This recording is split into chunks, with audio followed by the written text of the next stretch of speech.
Well, welcome everyone. I'm really excited for today's conversation. We're diving into a topic that's reshaping every corner of specialized healthcare, the frontier of AI. Today, we're joined by Eric Doherty, the founder of the consulting firm DPE International Inc., which has grown to a 40-person team advising clients across pharma, med device, and digital healthcare. Eric, your background is extensive, including leading major groups at AstraZeneca and managing long-term care pharmacies. You bring a rare 360-degree view to where technology meets patient care. Welcome to the show. Thank you very much, Don. Appreciate it. Look forward to the conversation. Great. Well, Eric, DPE International works on everything from go-to-market strategy to regulation. When you talk to specialized healthcare leaders today, how are you defining AI for them? Is it a is it still a futuristic concept, or are you clarifying the role as a practical tool for better outcomes?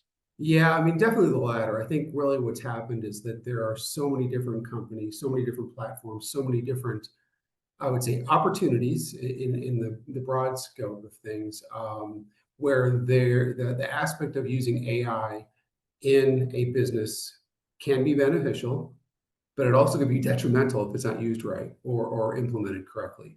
I think what I'm finding is that the need for kind of specific areas where AI can be instrumental and beneficial are needing to be looked at from a business standpoint. Maybe it's let's say just an overarching business as a whole. Is it something in the customer focus area, or is it something in the workflow area, or is it something in the HR or maybe manufacturing area?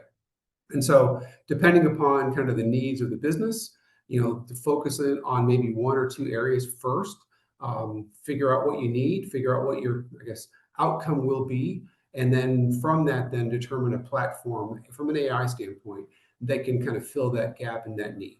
And so structuring it that way, not jumping in full throttle and pulling everything you can on the AI front into the business, but really being specific on certain areas and aspects of need within the business is the key element of using some type of an AI configuration.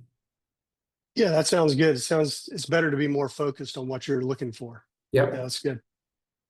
Well, given your deep experience in pharma and med device, where do you see AI delivering the most tangible value right now?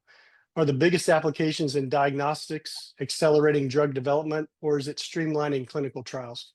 Yes, yes, and yes is the best way to put it. I just was on LinkedIn this morning. Somebody had made a comment on a post I had written a couple of days ago. As you may or may not remember, Eli Lilly just had a partnership developed with NVIDIA. NVIDIA is the largest chip manufacturer in the world. And so what they're looking at doing is basically making one of the largest supercomputers that looks at specifically drug discovery. And obviously the AI side of that's going to be, I think, very much the focus to make that happen. And the ability to move into that drug discovery area, speed up processes, look at obviously a number of different aspects around drugs and kind of interactions, the demographics of individuals and all of that kind of intertwined. And then also taking the AI side of it and hopefully streamlining a lot of the clinical trial side of it, where you may not need in time animal testing, you may not need as much human testing, or maybe less folks involved in the human testing side of it. Then obviously speed to market, less cost, et cetera, it kind of drives it. So there's some good aspects there. And then if you flip it over on the other side, the outcome area of diagnostics, where if you can take AI data from multiple sources, if it's from wearables, if it's from sensors, if it's from maybe a capsule that's taken into the body and you measure it as it goes through that data coming in, there's a lot of aspects where AI can really kind of drive towards I would say a streamlined diagnostic process as well. So I think all of those areas are kind of intertwined. And then you throw one more thing in it. If you look at the pharmaceutical or manufacturing side of medical devices, the speed to manufacture, the speed to ensure the quality, et cetera, can be wrapped around AI as well, and speed up that process, keep the cost down, and get a deliverable that's much, much better, much, much quicker, and more defined for that patient. Yeah, absolutely. Yeah, that sounds great. Well, you've managed long-term care pharmacies dealing with complex patient needs like oncology and dialysis.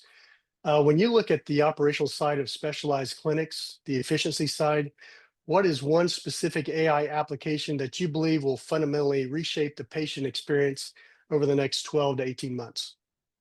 Definitely workflow. I think there's a huge, I think, it was AI development that's already happening in that space where they're using different types of AI platforms to kind of drive the efficiencies of workflow in a clinic or in a nursing home or even at the pharmacy level, where they're really trying to make things more efficient and more, I would say, streamlined and much more a faster paced type of system for that environment.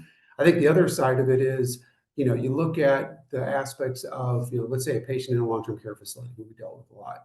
They're on Hmm. different monitors. They're on a heart monitor. Sometimes they're on a pulse ox. Sometimes they're on potentially a neuro monitor as well sometimes.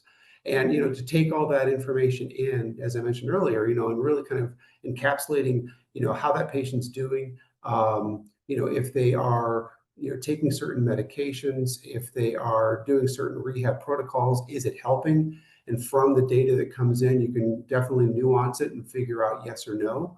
And so does the medication get changed? Does the rehab get changed? How do you make that patient better? So all of that kind of mixed in from an AI data standpoint is a driver. And I definitely see that, in the next year, 2 years, 3 years, that will be highly implemented, but also highly beneficial for patients. Oh, yeah, absolutely. Yeah, I've been seeing a lot of that in the news lately. Yep. Um, Looking forward, what does the frontier of AI in healthcare look like to DPE International? I mean, what strategic bets are you seeing your clients make today that you believe will define the market in the next 3 to 5 years?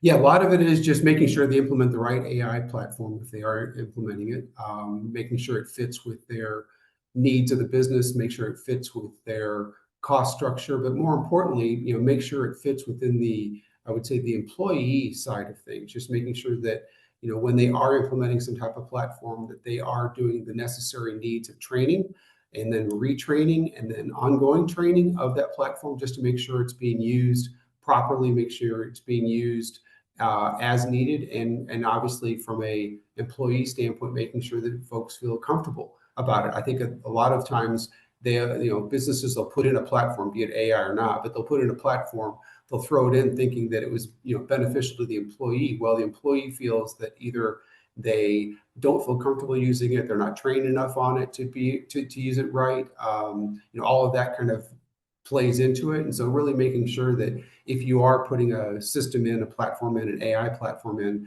that it is beneficial to the business, but also that there's a why as to why you're putting it in. How are folks going to be trained? When are folks going to be trained, and how often are they going to be trained, to really ensure that that platform is used and benefiting the company going forward? Sure. I know a lot of times companies will choose a solution to put it in, and they didn't get the buy-in from the employees. Exactly. Are you seeing any pushback from some of the employees on things like that? Oh, yeah. I mean, and again, that's where the why comes into play. So if they are Right. putting in some type of a system, they really need to make sure that there's a communicated why to the reasoning for putting it in. Are they putting it in for speed? Are they putting it in for lowering costs? Are they putting it in to help, the end result with the patients if it's a healthcare system? So a lot of it, is really kind of driven towards the why of why they're putting it in, to make sure it's communicated to the employees, that structure of why, and then obviously then the why of why they need to be trained on it and ensure that they're trained to use it properly going forward. Right. Yeah, I agree with that totally. That's good. Um, mm, for the founder or entrepreneurial leader listening right now who is looking to leverage AI to scale their own specialized healthcare business, what's the single most important piece of strategic advice you would give them to ensure they're building a resilient, patient-focused organization? Yeah, I think a lot of it, when you're in a startup mode, or building a company, it's the strategic partnerships that I think can be really valuable. Where if there's an element of connecting in with a either similar business and or similar strategy business, I think that's a great complement to any kind of startup. If there is a way to develop a strategic partnership with a vendor that is well connected, that could actually open doors for you, that's a nice strategic partnership. And I think also too, don't feel like being a startup limits you from connecting with the big dogs. I find that when you are in that kind of nimble, small environment, the ability to connect into the larger, multi-million, multi-billion dollar organizations is actually quite easy because they're looking for ways of potentially making things easier for their business as well. And when you have a Right. startup technology, when you have maybe either an IT platform, maybe it's a new medical device, maybe it's a new way of developing drugs, that actually is very interesting for those larger organizations. So that strategic partnership can be hugely beneficial. Don't be afraid to reach out to them. If they say no, they say no. But I think they will talk to you. Right. They will have conversations with you. And I think that strategic partnership goes a long way in really building businesses. Yeah, that sounds great. It sounds like find something that you can really help with and just focus on that one thing as you're getting in the door, and then see if there's other areas to Yeah, expand. exactly. Well, Yeah. I'll give you an example. I'll give you two. So, on the medical device side, when we were working on Right. a product for COVID, basically it was instantaneous COVID testing. We were basically connecting into, BD, Siemens, Healthineers, the folks out in the West Coast in California that work with Dexcom, which is the Hmm. huge diabetes medication device manufacturer.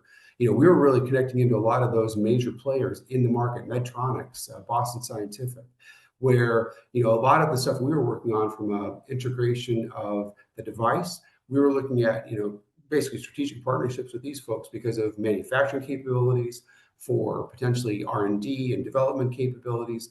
Even Jabil, which is one of the largest kind of manufacturers of small devices around the world.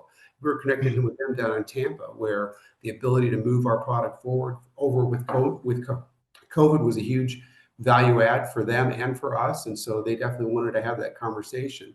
And then even on the IT side, it connected in with SAS, which is the huge data analytics company out of Raleigh, out of Cary, North Carolina, and connecting in with them and some of the work that they've done on the IT AI side, but also the connectivity on the healthcare side was hugely beneficial. So those strategic partnerships do make a difference. Oh, absolutely. Yeah, that's good. Well, on a different note here, what are you seeing happening in the area of nephrology these days? Yeah, well, again, it was nice when we connected on talking about this topic, and obviously what we're going to be talking about today. I've got a pretty strong background in endocrinology and obviously kidney disease.